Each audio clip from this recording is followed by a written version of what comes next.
I'm going to introduce somebody who knows how corrupt the two-party system is. Somebody who has bravely stood up and said, the people deserve an alternative. We don't want Trump, but we don't want Biden either. That's right. And next up, I'm going to introduce someone who I think needs no further introduction. I am proud to introduce, from the Green Party, Jill Stein. Thank you, thank you. It is so awesome to see you out here today. This is what democracy looks like. This is what America needs to look like. Lined every street, in every town and every city. Lined with people like us, like you, who are standing up for the democracy we deserve, for the free speech we deserve, and for the peaceful, just world that we deserve. And we're here to say no to the worst offense against our future, against a just world, against a peaceful world. What we see going on in Gaza is a symbol of the worst aspects of U.S. militarism and empire. We are seeing that crushing the people of Gaza. It's not only the people of Gaza who are at risk. At Gaza goes, we all go. That's right.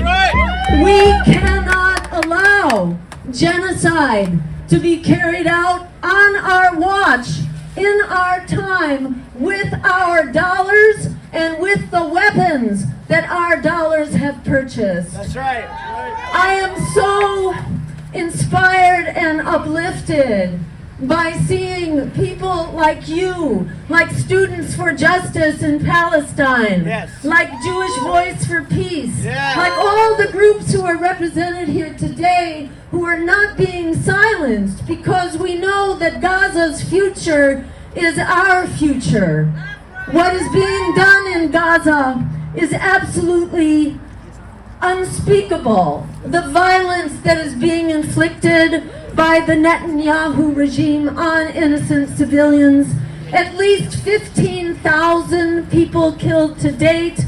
It's probably more like 20,000 when you include those who are dead and dying under the rubble, because there is no one to come save them, because we have completely dismantled society in Gaza and throughout Palestine.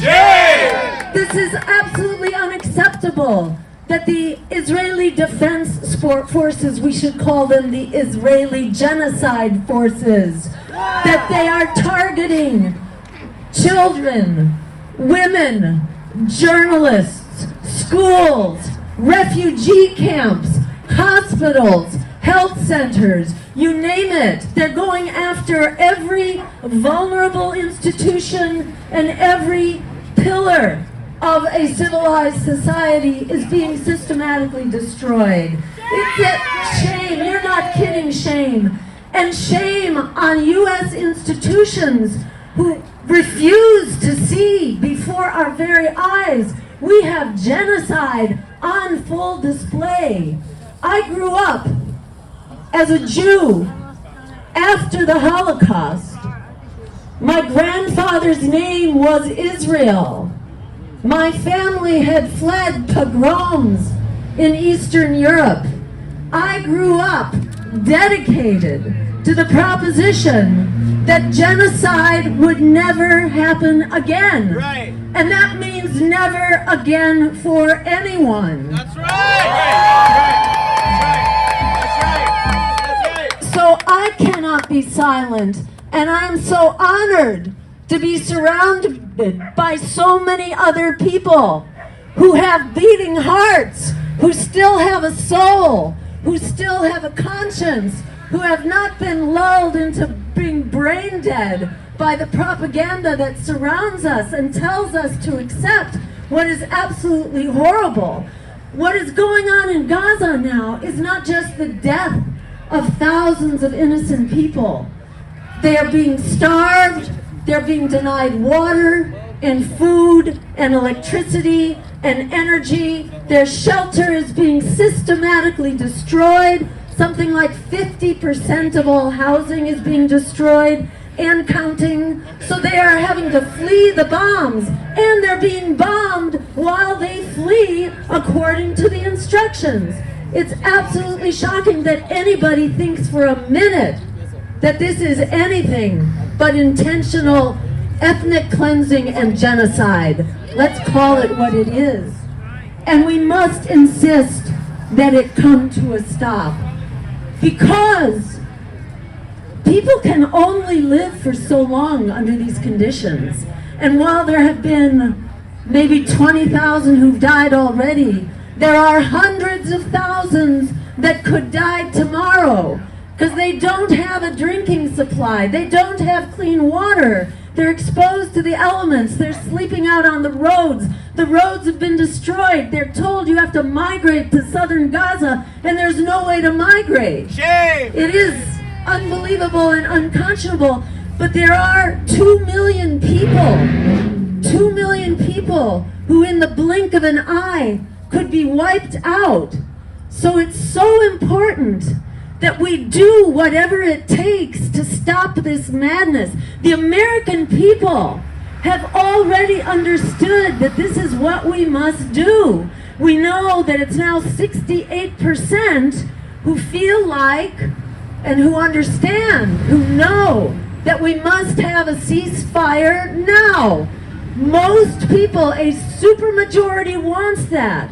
But our elected officials, our misleaders, who are on the payroll of AIPAC, they are paid not to understand that. They are paid not to have a beating heart, not to have a breathing soul, not to have a thinking brain. And we say, shame on you, and we are going to throw those bums out.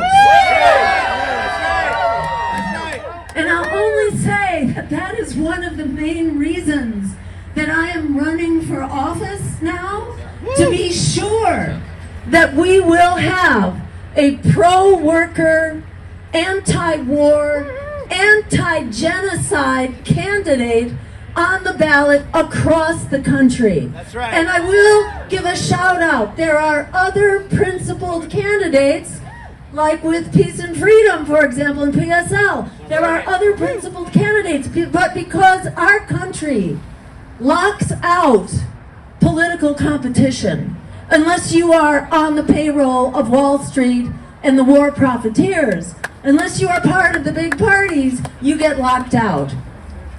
But because we in the Green Party have been fighting this battle for quite a while, we know how to get on the ballot. And in my last race, we were on the ballot in 47 out of 50 states. This time we plan to be on the ballot in 50 out of 50 states to ensure that the people of America can say to our leadership that you represent us. You don't represent AIPAC, you don't represent Wall Street, and you don't represent the war profiteers. That's right. So I just want to urge you, it's urgent.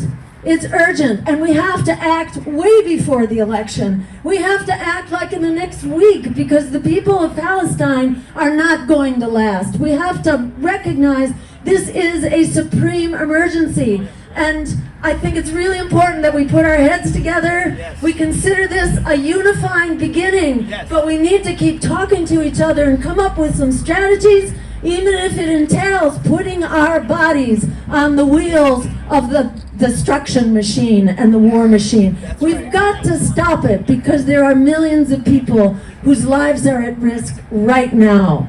So if we stand together, we will stop this, and we will be a better world for it, because if we can stop this genocide, we can stop this war machine, That's and we right. can start to put our resources into the American people and our schools and our support for real democracy in this country and around the world. That's So right. let's do it. Thank you for being here today. Free Palestine! Free Palestine! Free Palestine! Free Palestine! Thank you. Palestine! Free Palestine! We gotta stop war. Yeah. Why should the flag stand for war? What is it about war that makes us good people? We're not good people when we go to war for any reason. We gotta learn to talk to each other and stop killing each other. That's all. That's all. I'm just a peacenik. You know what? I come out here to fight with you, but that's damn near impossible. Yeah. Good. May I Now, shake your Frank, hand? You bet.